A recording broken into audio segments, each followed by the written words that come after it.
Eventos como mortes de celebridades ocorrendo em grupos de 3, a maldição do número 11 e o infame Clube dos 27 são apenas alguns exemplos das muitas superstições associadas à morte e ao desastre. À primeira vista, parecem simples coincidências, como se o destino se alinhasse de forma semelhante. Uma análise mais detalhada dos fatos indica que algo mais sinistro pode estar em jogo. Neste vídeo, analisamos 5 coincidências perturbadoras e frequentes que vão te fazer pensar: quem será o próximo?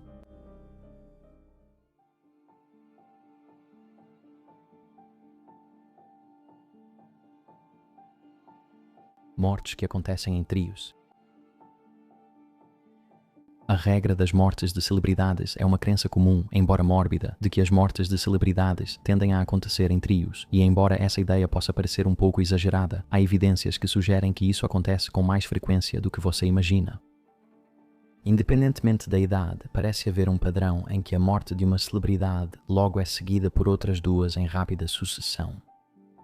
Essas pessoas não são celebridades menores, mas nomes muito famosos e conhecidos. A crença nessa maldição remonta à época em que Buddy Holly, Ritchie Valens e Big Bopper morreram juntos no mesmo acidente de avião em 1959. As estrelas do rock and roll eram todas jovens e Valens tinha só 17 anos. Eles morreram junto com o piloto Roger Peterson quando o avião leve em que viajavam caiu perto de Clear Lake, Iowa. O acidente ocorreu devido ao mau tempo e à decisão errada do piloto de voar à noite, exigindo habilidades que ele não tinha. Muitas pessoas especularam se o destino teve algum papel nos acontecimentos que envolveram o acidente com duas das estrelas.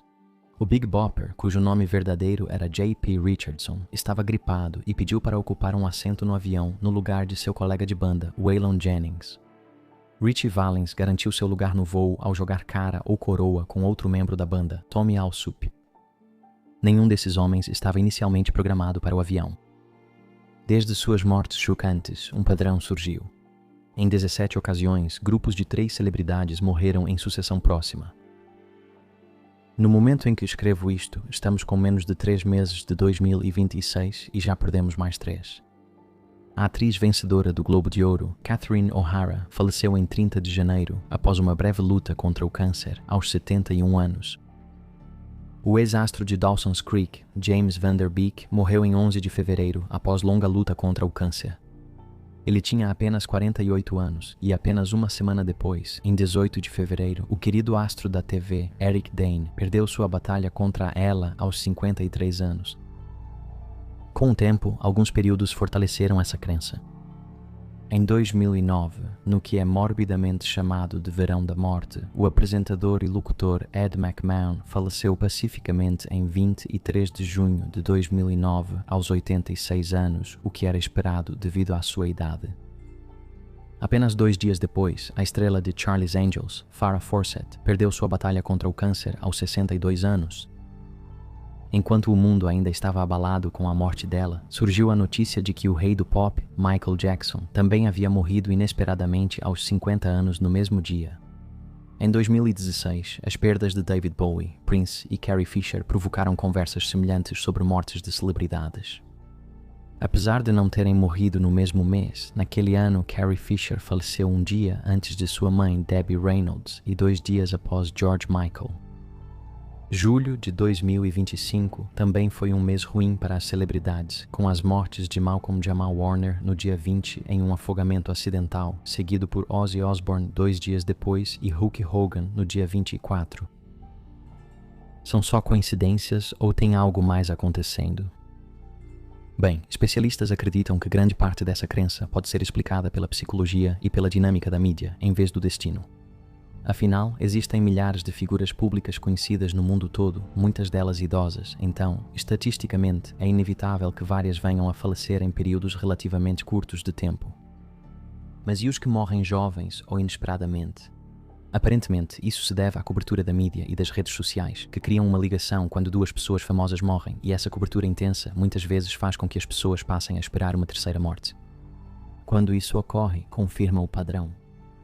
Especialistas associam esse padrão ao viés de confirmação e à apofenia, tendência de ver padrões significativos em eventos aleatórios. Conte pra gente o que você acha sobre isso.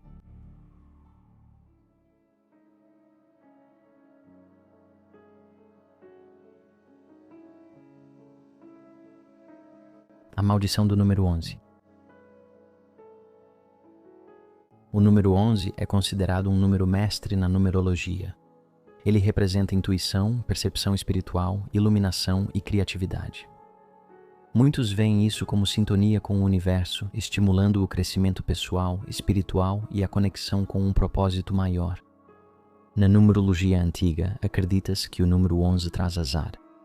Ele está ligado às dificuldades da vida, acidentes, perigos ocultos, tentações, inimigos e traição. Se a história recente serve de exemplo, a última opção parece correta.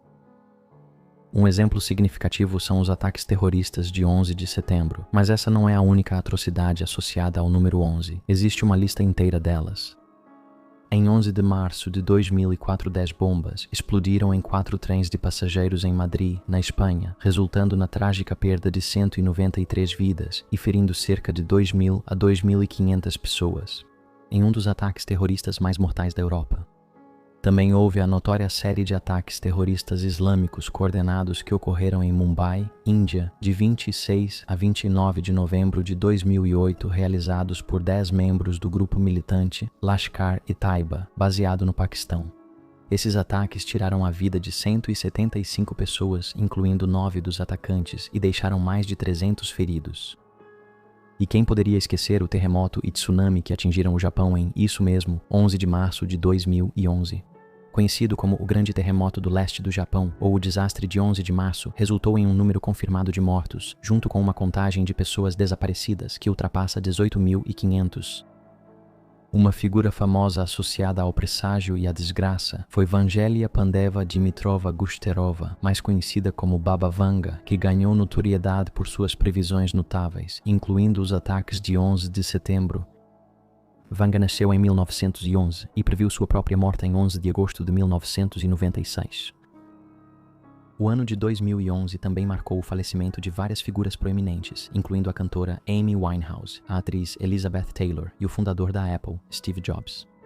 2011 marcou o fim de Osama Bin Laden, então o fugitivo mais procurado do mundo, morto por forças especiais dos Estados Unidos no Paquistão. Portanto, pode não ser mera coincidência que figuras notórias como Ted Bundy, Dylan Klebold, Rose West e Dennis Nielsen tenham nascido em novembro. O número de serial killers nascidos em novembro é um dos temas mais intrigantes da criminologia. Como indicam os estudos, o 11º mês produziu um número desproporcional de criminosos infames em comparação com os outros meses. Coincidência ou algo mais sinistro está por trás? Você decide.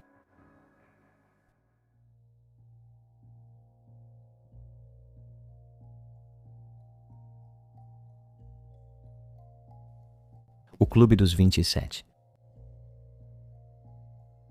O Clube dos 27 se refere a um grupo de músicos e artistas famosos que morreram aos 27 anos de idade. Jim Morrison, vocalista do The Doors, foi um dos primeiros ligados ao clube, morrendo em 1971 por insuficiência cardíaca, possivelmente por overdose acidental de heroína. As mortes precoces de Brian Jones, Jimi Hendrix e Janis Joplin, todos aos 27 anos, aconteceram nos 2 anos que antecederam a morte de Jim Morrison, dando início a discussões sobre se isso era apenas uma coincidência. No entanto, só após a morte de Kurt Cobain, que supostamente foi por suicídio em 1994, é que o conceito ganhou ampla atenção. A morte de Amy Winehouse aos 27 anos em 2011 chamou ainda mais atenção para o fenômeno de músicos morrendo jovens. E, curiosamente, parece que a própria Winehouse pode ter tido uma premonição sobre seu destino, depois de contar à sua assistente, 3 anos antes de sua morte, que sentia que iria morrer jovem. Para muitos, isso sugere que o estilo de vida de alto risco ao qual esses indivíduos são expostos devido à fama e à riqueza é um fator que contribui para suas mortes. Porém, pesquisas mostram que músicos e celebridades não têm mais chances de morrer aos 27 anos. Um estudo publicado no British Medical Journal em dezembro de 2011 não encontrou risco significativo de morte para músicos nessa idade. O estudo indicou um leve aumento da mortalidade aos 25 e 32 anos e concluiu que músicos jovens têm mortalidade maior que outros jovens adultos, mas o risco não se restringe aos 27 anos. Mesmo com esses estudos, o avanço da internet e do jornalismo sensacionalista sobre celebridades, especialmente após a morte de Kurt Cobain, popularizou ainda mais a ideia do Clube dos 27. Até a mãe de Kurt Cobain comentou após sua morte sobre ele entrar naquele clube estúpido. Coincidência ou maldição? Conte pra gente o que você acha.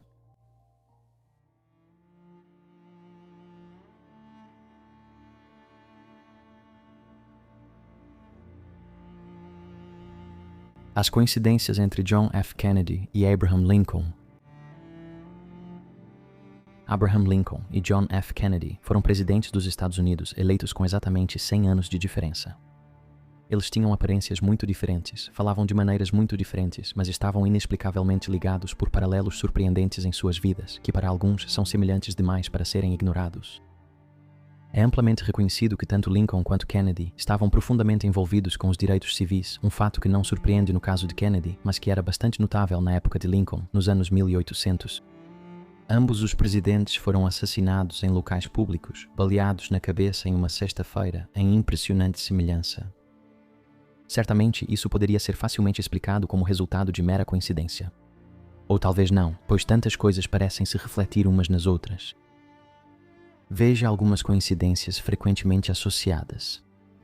Lincoln e Kennedy têm sobrenomes de 7 letras. Cada presidente foi eleito para o Congresso em 1846 e 1946, respectivamente. Ambos mais tarde ascenderam à presidência em 1860 e 1960. Seus assassinos, John Wilkes Booth e Lee Harvey Oswald, eram conhecidos por 3 nomes, que somam 15 letras. Ambos assassinos eram do Sul. Agora é aqui que as coisas ficam um pouco assustadoras. Após os assassinatos, ambos foram sucedidos por democratas chamados Johnson. Andrew assumiu após o assassinato de Lincoln e Lyndon entrou em cena após o de Kennedy. Ambos têm nomes próprios com 6 letras, e Andrew nasceu em 1808 e Lyndon em 1908. Ambos os presidentes foram baleados diante das esposas e seus assassinos mortos antes do julgamento. Alguns sugerem que essas semelhanças ajudam as pessoas a compreender esses 2 eventos trágicos ao identificar padrões. Especialistas afirmam que é comum encontrar conexões aparentemente significativas entre pessoas ou eventos. E o fenômeno psicológico conhecido como apofenia, definido como a tendência de perceber ordem em estruturas aleatórias, foi sugerido como uma razão por trás do apelo duradouro dessas listas. As coincidências repercutiram tanto que Buddy Starcher escreveu uma música sobre isso intitulada A História se Repete.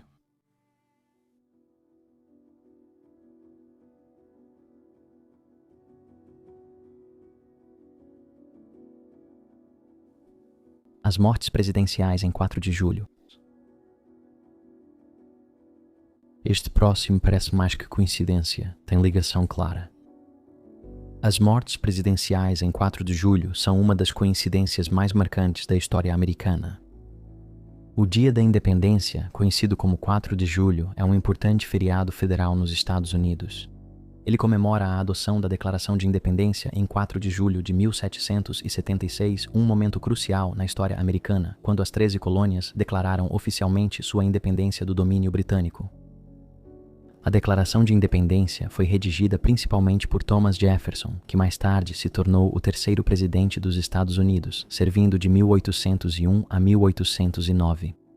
Hoje, esse dia ainda é comemorado em todo o país com várias festividades, incluindo desfiles e queima de fogos, e serve como uma ocasião significativa para os americanos refletirem sobre a história e os ideais de seu país.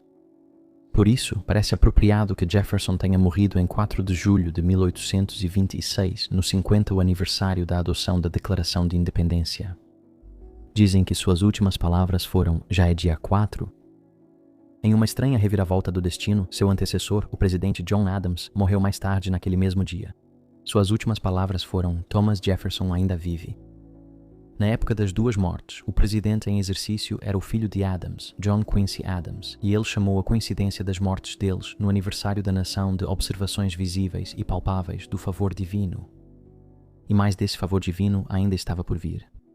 5 anos depois, o padrão se repetiu. Em 4 de julho de 1831, James Monroe, o 5º presidente dos Estados Unidos e o último da chamada Dinastia da Virgínia dos primeiros presidentes, também morreu. Sua morte o tornou o 3º presidente a morrer em 4 de julho, reforçando a coincidência histórica. Embora só 3 presidentes tenham morrido em 4 de julho, a data tem outra relação presidencial. Calvin Coolidge, o 30º presidente dos Estados Unidos, na verdade nasceu no dia da independência, em 1872. Esses eventos há muito intrigam historiadores e o público, e as mortes seguem como uma das coincidências mais extraordinárias da história do país. As mortes presidenciais em 4 de julho não são a única tendência recorrente entre presidentes dos Estados Unidos. Também existem ciclos de morte de 12 e 20 anos que sugerem que, entre os anos de 1840 e 1960, presidentes e vice-presidentes eram particularmente propensos a morrer no cargo se eleitos durante intervalos específicos, especialmente em anos terminados em 0. Conhecida como maldição de Tippecanoe, esse padrão mostra que muitos líderes morreram durante esse ciclo. Entre os casos mais notáveis estão as presidências de William Henry Harrison, 1840, Abraham Lincoln, 1860, James A. Garfield, 1880, William McKinley, 1900, Warren G. Harding, 1920 e John F. Kennedy, 1960. Cada um desses líderes enfrentou o trágico destino de morrer enquanto estava no cargo, contribuindo para a percepção de uma maldição ligada às eleições realizadas em décadas terminadas em 0. Além do intervalo de 20 anos, 12 anos também foi observado, envolvendo vice-presidentes que também encontraram seu destino enquanto estavam em exercício. Notavelmente, vários vice-presidentes morreram no cargo logo após o dia 25 de novembro, criando uma semelhança inquietante entre esses acontecimentos. Quando vistos em conjunto, os ciclos de 12 e 20 anos culminam em um padrão de 60 anos que abrange uma proporção significativa dos líderes dos Estados Unidos que morreram no cargo de 1840 a 1944. Essa consolidação de padrões sugere que essas ocorrências trágicas não foram incidentes isolados, mas sim parte de um fenômeno eleitoral mais amplo. Apesar de muitos considerarem as observações coincidências, pesquisas de David McMinn mostram evidências de que essas ocorrências são estatisticamente improváveis de serem apenas acaso. Então, o que está acontecendo aqui? O padrão de mortes associado a esses ciclos costuma ser dito que terminou com a renúncia do presidente Richard Nixon e do vice-presidente Spiro Agnew na década de 1970. Questionamos se o governo Trump vai reiniciar o ciclo? É isso para este vídeo. Obrigado por assistir. Deixe seu like e inscreva-se no canal. Isso ajuda muito. Fique seguro e até a próxima.